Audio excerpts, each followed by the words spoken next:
Hello guys, Gita ഗോവിന്ദിൻ്റെ പുതിയ എപ്പിസോഡിലേക്ക് എല്ലാവർക്കും സ്വാഗതം. അപ്പോൾ ടി വിയിൽ വരുന്നതിന് മുന്നേ കഥ ചുരുക്കത്തിൽ അറിയുന്ന ഈ ചാനൽ സബ്സ്ക്രൈബ് ചെയ്ത് സപ്പോർട്ട് ചെയ്യുക. അപ്പോൾ നമുക്ക് തുടങ്ങിയാലോ.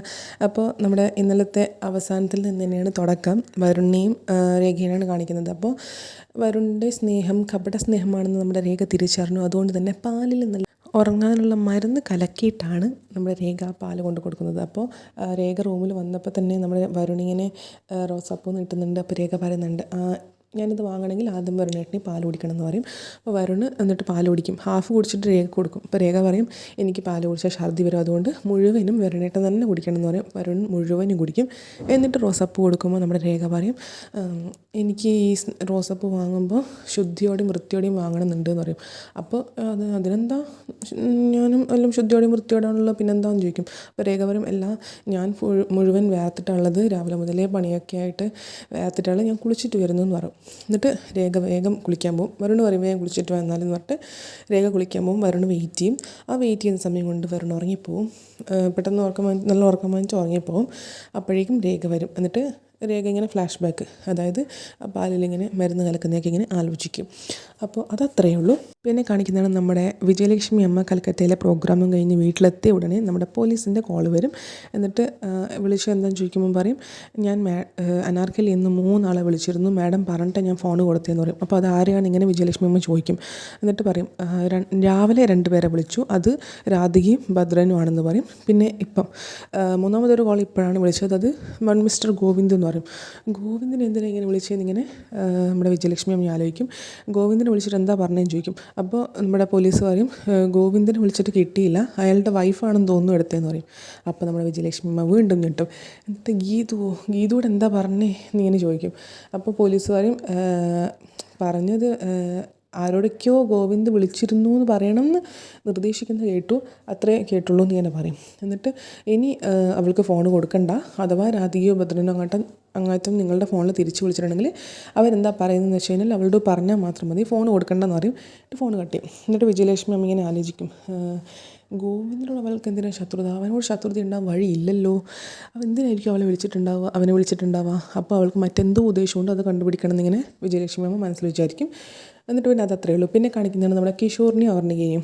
കിഷോർ നല്ല ഉറക്കമായിരിക്കും. അവർണിക ബാത്റൂമിൽ നിന്ന് വരുമ്പം ഇവനെ ഉറങ്ങുന്ന കാണും. എന്നിട്ട് ലാപ്ടോപ്പ് നോക്കും. അപ്പോൾ അങ്ങനെയെങ്കിലും ആ ലാപ്ടോപ്പിൽ നിന്ന് ഇവൾക്ക് വേണ്ട വീഡിയോ ക്ലിപ്സ് എടുക്കണം വിചാരിച്ചിട്ട് വേഗം ഇവൻ ഉറങ്ങുന്ന സമയം എടുക്കാൻ നോക്കും. അപ്പോൾ പാസ്വേഡ് എത്ര അടിച്ചിട്ടും കിട്ടുന്നില്ല. ബർത്ത്ഡേയും ഒക്കെ അടിച്ച്, പേരും ഒക്കെ അടിച്ചു. എന്നിട്ട് ലാസ്റ്റ് ഇങ്ങനെ ഇനി ക്രഷിൻ്റെ പേരായിരിക്കുമോ, ചിലപ്പോൾ ആയിരിക്കും എന്നിട്ട് അടിച്ചു നോക്കാമെന്ന് പറഞ്ഞിട്ട് ഗീതാഞ്ജലി അടിച്ചു നോക്കുമ്പം പാസ്വേഡ് ശരിയാണ്, കറക്റ്റാണ്, ഓപ്പൺ ആവും. അപ്പോൾ അവൾക്ക് അന്നേരം ഭയങ്കര, ഇവൻ ഇപ്പോഴും ഇങ്ങനെ നേരിട്ട് സങ്കടം ആവും. അപ്പോഴത്തേക്കും ബെഡിൽ നോക്കുമ്പോൾ കിഷോർ ഉണ്ടാവില്ല, കിഷോർ ഇവളുടെ ബാക്കിലുണ്ടാവും. എന്നിട്ട് കിഷോർ പറയും, എന്താ നിൻ്റെ മുഖം വല്ലാതിരിക്കുന്നേ. അപ്പോൾ അതിനർത്ഥം വെച്ചാൽ പാസ്വേഡ് നീ കണ്ടുപിടിച്ചു എന്നാണ് എന്ന് പറയും. അപ്പോൾ നീ വിചാരിക്കുന്ന പോലെ എനിക്ക് ഗീതുവിനോട് അത്ര വലിയ സ്നേഹം ഉണ്ടായിട്ടൊന്നും അല്ല, ഒരു രാത്രിയെങ്കിലും ഒരു തവണയെങ്കിലും അവളെ എനിക്ക് സ്വന്തമാക്കണം എന്നുണ്ടായിരുന്നു, പക്ഷേ അതിന് പറ്റിയില്ല എന്നിങ്ങനെ പറയും. അപ്പോൾ നീ ഇത്രയ്ക്ക് വൃത്തികെട്ടവനായിരുന്നോടാ എന്നിങ്ങനെ അവർണിക ചോദിക്കും. അപ്പോൾ നമ്മുടെ കിഷോർ പറയും, നീ വേണമെങ്കിൽ അജാസിൻ്റെ പേര് പാസ്വേഡ് ആക്കി, എനിക്ക് ഒരു കുഴപ്പമില്ല എന്ന് പറയും. അപ്പോൾ തന്നെ അവർണികയ്ക്ക് ദേഷ്യം പിടിച്ചിട്ട് ഒരടി കൊടുക്കും അവന്. എന്നിട്ട് പിന്നെ ആ ദേഷ്യത്തിന് കിഷോർ ഇവളെ ഇങ്ങനെ പിടിക്കാൻ വേണ്ടി നോക്കുമ്പോൾ വേഗം അവർണിക തോക്കെടുത്തിട്ട് അവൻ്റെ നേരെ ഇങ്ങനെ ചൂണ്ടും. എന്നിട്ട് വേഗം, ഞാനിത് വെടി വെക്കണ്ടെങ്കിൽ നീ വേഗം പുറത്ത് പോയിക്കോ, ഇവിടുന്ന് പുറത്ത് പോയിക്കോ എന്ന് പറയും. എന്നിട്ട് ലാപ്ടോപ്പ് എടുത്തുകൊണ്ട് കിഷോർ വേഗം താഴോട്ടേക്ക് പോകും. എന്നിട്ട് അവളിങ്ങനെ ബെഡിലിരുന്നിട്ട് ഇങ്ങനെ ആലോചിക്കും, ഞാൻ തോക്ക് ചൂണ്ടിക്കാണിച്ചാൽ അവൻ ലാപ്ടോപ്പ് തന്നാലോ, അങ്ങനെ വാങ്ങിച്ചാലോ, അവൻ തോക്ക് ചൂണ്ടിപ്പോൾ പേടിച്ചു പോയില്ലേ, അപ്പോൾ അങ്ങനെ ലാപ്ടോപ്പ് വാങ്ങിച്ചാലോ എന്ന് വിചാരിച്ചിട്ട് അവൾ തോക്ക് കൊടുത്തിട്ട് വീണ്ടും താഴെ പോകും. അപ്പോൾ കിഷോർ ഇങ്ങനെ ലാപ്പിൽ എന്തോ ചെയ്യുന്നുണ്ടാവും. എന്നിട്ട് ഞാനൊന്ന് തോക്ക് വെച്ച് വിരട്ടിയപ്പോൾ നീ പേടിച്ചു, അപ്പോൾ ഞാൻ നെഞ്ചത്ത് വെച്ച് പൊട്ടിച്ചാലോ ഇങ്ങനെ പറഞ്ഞു. അപ്പോൾ കിഷോറിന് കാര്യം മനസ്സിലായി. എന്നിട്ട് നീ അധികം ഒന്നും പറയണ്ട, ഇന്ന് ആ ലാപ്ടോപ്പ് എടുത്തു എന്ന് പറഞ്ഞിട്ട് ലാപ്ടോപ്പ് നേരെ അവൾക്ക് കൊടുക്കും. എന്നിട്ട് പറയും, ഇതിൻ്റെ അകത്തുനിന്ന് നിനക്ക് വേണ്ട വീഡിയോ ക്ലിപ്സ് എല്ലാം ഞാൻ ഡിലീറ്റ് ചെയ്തിട്ടുണ്ട്, എന്നേക്കുമായി നിനക്ക് കിട്ടാത്ത വിധത്തിൽ ഡിലീറ്റ് ചെയ്തിട്ടുണ്ട്, പക്ഷേ ഇതിൻ്റെ കോപ്പി എൻ്റെ എനിക്ക് വേണ്ട കോപ്പി എൻ്റെ കൈവശം കൊണ്ട് ഞാൻ മാറ്റി വെച്ചിട്ടുണ്ട്, അത് എവിടെയാണ് വെച്ചതെന്ന് നീ ധൈര്യം കൊണ്ട് കണ്ടുപിടിക്കുക, എനിക്കൊരിക്കലും പറ്റില്ല എന്നിങ്ങനെ പറയാണ്. എന്നിട്ട് പിന്നെ അതത്രയേ ഉള്ളൂ. പിന്നെ കാണിക്കുന്നതാണ് നമ്മുടെ ഗീതുവിൻ്റെ ഫോണിങ്ങനെ അലാറം അടിക്കും. എന്നിട്ട് അത് ഓഫ് ചെയ്യാൻ വേണ്ടി എണീക്കും. തൊട്ടരികിൽ നമ്മുടെ ഗോവിന്ദ് ഉണ്ടാവില്ല. ഗോവിന്ദ് എങ്ങോട്ടേക്കോ പോയിട്ടുണ്ട്. എന്നിട്ട് ഗീതു ഇങ്ങനെ ഉറക്കം അന്വേഷിച്ച് ഇങ്ങനെ കണ്ണേട്ടൻ ഇവിടെ പോയി എന്നിങ്ങനെ അന്വേഷിച്ച് ഇങ്ങനെ പുറത്തേക്ക് ഇറങ്ങും. അപ്പോഴാണ് നമ്മുടെ കാഞ്ചനയെ കാണും. എന്നിട്ട് കാഞ്ചനയോട് ചോദിക്കും, കണ്ണേട്ടൻ ഇവിടെ പോയി യോഗ ചെയ്യുവാണോ എന്നിങ്ങനെ ചോദിക്കും. അപ്പോൾ കാഞ്ചന പറയല്ല, ഗോവിന്ദ മാമൻ വേഷം മാറിയിട്ട് പുറത്ത് പോയതാണെന്ന് പറയും. അപ്പോൾ എവിടേക്കാണ് പോയെന്ന് ചോദിക്കും. അപ്പോൾ അത് ഗീതു പാപ്പ നല്ല ഉറക്കമായതുകൊണ്ട് വിളിച്ചിട്ട് ഉണർത്തി പറഞ്ഞില്ല, ഫോണിൽ മെസ്സേജ് അയച്ചിട്ടുണ്ട് എന്ന് പറയും. എന്നിട്ട് ഗീതു ഇങ്ങനെ എന്തിനാണ് വെറുതെ മെസ്സേജ് അയക്കാൻ തന്നെ, എന്നോട് പറഞ്ഞുകൂടായിരുന്നോ എന്നൊക്കെ പറഞ്ഞിട്ട് ഇങ്ങനെ പറഞ്ഞിട്ട് തിരിയുമ്പോൾ നമ്മുടെ രാധികാമ്മ ഉണ്ടാവും.